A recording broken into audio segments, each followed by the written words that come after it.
context.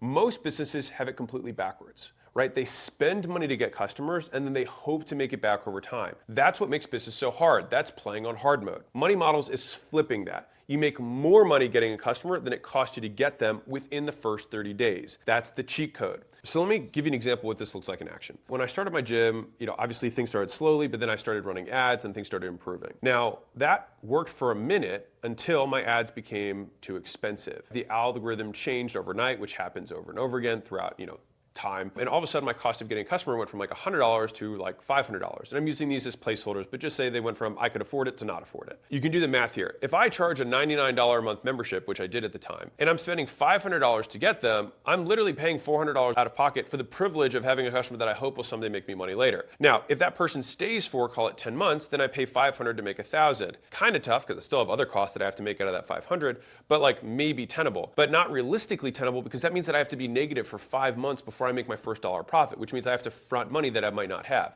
which is the situation that most business owners find themselves in. Option one is you either just burn through your savings and pray. Option two is you take on debt and then just give away, your future essentially.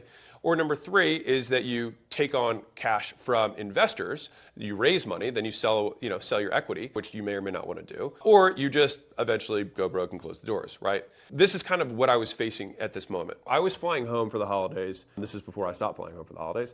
And I was at the airport, and a guy that I knew in college came up to me. He was like, "Oh, how things going?" I was like, "Oh, I started a business." He's like, "Oh, well, I have 2 locations." I was like, "So what's the business?" And he was like, "Oh, I have a supplement store." I was like, "Okay, how much are you making out of the stores?" And he said, "I'm making 80 grand and 130 grand a month between, in each one." And mind you, again, I didn't ask him for bank statements, but that's what he said. And I was like, holy, 80 grand a month. And I was like, if he can do that just selling supplements, I was like, and he doesn't have members. I was like, I've got members at my gym. I'm sure I could get at least a quarter of that if I tried. I then, bought a bunch of supplements. I couldn't figure out how to get them to actually buy, but eventually I was able to figure out how to get them to buy. Once I did, that took my person walking in the door, and then I was able to get them to buy a few $100s in supplements in the first 48 hours. And then after that point, all of a sudden, I could afford to run ads again. That very small change of just saying, oh, I'm just gonna sell them supplements after they come to my gym, that change fundamentally changed the economics of my business. It changed my money model.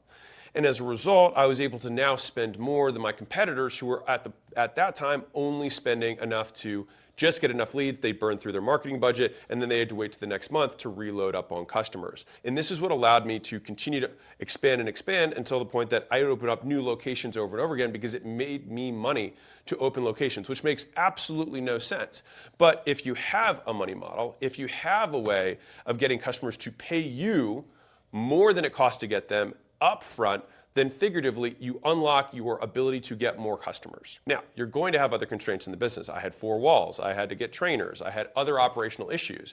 But getting customers, and more succinctly, the cash required to get more customers no longer was a constraint. Because if every customer comes preloaded within them, the cost of getting them, the cost of delivering for them, and the cost of getting the next customer, plus the cost of delivering for the next customer, when you have all 4 of those preloaded in one in gross profit, you can spend as much as you want. The only thing worse than lighting fake money on fire is lighting real money on fire, which business owners do every single day when they try to get customers, and the cost of getting customers costs them more than the customers make them. And fundamentally, if you do that for long enough, you go out of business. And so it is the biggest threat to businesses